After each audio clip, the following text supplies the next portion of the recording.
Most gardeners think decomposition is all about worms. That's one of the biggest misconceptions in gardening.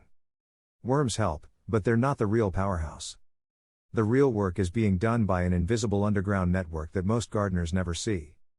Ignore it, and your compost breaks down slowly, nutrients stay locked up, and plants struggle. Support it, and organic matter can disappear in days while your soil becomes richer and more productive. This hidden network is also one of the reasons some gardens seem to thrive with very little fertilizer while others constantly need feeding. The difference often isn't what you add to the soil, it's what is already alive inside it. One thing I've learned while testing different composting and soil building methods is that healthy biology depends heavily on proper moisture and soil conditions.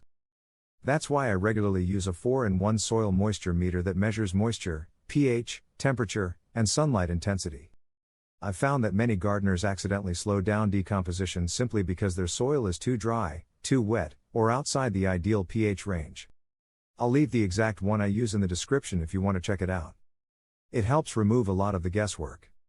Now let's talk about the underground system that's doing most of the work. The real decomposers are hiding in plain sight. If you've ever pulled back mulch and noticed thin white threads running through the soil, you've probably seen part of this invisible web. Those threads are fungal networks known as mycelium. They spread through soil, mulch, compost, and organic matter searching for food sources. Unlike plant roots, they can break down materials that many other organisms cannot process efficiently.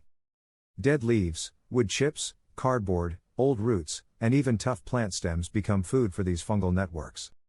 What makes them remarkable is their ability to transport nutrients and moisture across surprisingly large distances underground. That's why healthy soil often seems to improve itself over time. The biology is doing the work for you. Here's how I accidentally discovered its power. Several years ago, I covered part of a garden pathway with cardboard and wood chips to suppress weeds. I expected it to slowly decompose over a year or two. A few months later, I lifted a section and was shocked. The cardboard was nearly gone. Instead of finding intact layers, I found dark, crumbly material filled with fungal strands and earthworm activity. The soil underneath was softer, darker, and noticeably easier to work. Nothing had been tilled. No fertilizers had been added. The fungal network had done most of the transformation. And what happened next taught me an important lesson about speeding up decomposition naturally. What this invisible web needs to thrive, most gardeners focus entirely on adding organic matter.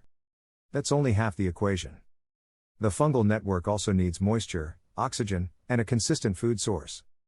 When I want to encourage fungal activity, I keep mulch layers between 5 and 10 centimeters thick and avoid leaving soil exposed to direct sunlight. Bare soil dries out too quickly and disrupts fungal growth. I also avoid excessive tilling whenever possible.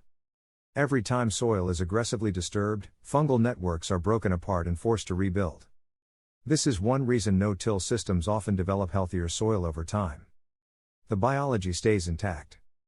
The mistake that quietly destroys soil biology. One of the most common mistakes I see is overusing synthetic fertilizers while neglecting organic matter. There's nothing inherently wrong with fertilizers when used appropriately, but many gardeners assume nutrients alone create healthy soil. They don't. Healthy soil depends on living organisms cycling those nutrients. Without active biology, nutrients become less efficient, soil structure declines, and water management becomes more difficult. I've seen gardens receive regular fertilizer applications while organic matter levels steadily decreased. Eventually the soil became harder, less productive, and more dependent on external inputs. That's the opposite of what most gardeners want. Why fungal networks matter even more than compost. Compost is valuable, but compost is often the result of biological activity, not the cause. The organisms doing the decomposition are what really matter. When fungal populations are strong, they continue processing organic material long after compost applications are finished. They connect different areas of the soil, improve aggregation, and help create stable soil structure. This is why two gardens with identical compost applications can perform very differently. One has an active underground ecosystem. The other does not. And there's another benefit most gardeners never notice. The hidden connection to plant health. Research continues to reveal how fungal networks interact with plant roots. In healthy soils, these relationships can help plants access water and nutrients more efficiently. While gardeners often focus on what happens above ground, many of the most important processes are happening below the surface. I've seen vegetable beds maintain healthier growth during dry periods simply because the soil biology was functioning well. The plants weren't necessarily receiving more water. They were accessing it more efficiently. That's a major difference. How to encourage this invisible workforce? The best approach is surprisingly simple. Keep soil covered with mulch. Add compost regularly. Minimize unnecessary tilling. Maintain consistent moisture levels. Leave roots in the ground after harvest whenever practical. These practices feed the organisms already working beneath the surface. And once those populations become established, decomposition speeds up naturally. Organic matter disappears faster, nutrients cycle more efficiently, and soil becomes easier to manage. The bigger lesson beneath your feet: the most productive gardens aren't powered by fertilizers alone. They're powered by living biological systems that continuously recycle nutrients and build soil structure. That invisible web beneath your garden is one of the most valuable assets you can develop. The better you support it, the less you'll need to rely on constant interventions. If there's one takeaway from this video, it's this: don't just feed your plants. Feed the underground ecosystem that feeds your plants. If you found this helpful, subscribe to FarmLogic for more practical, field-tested gardening knowledge.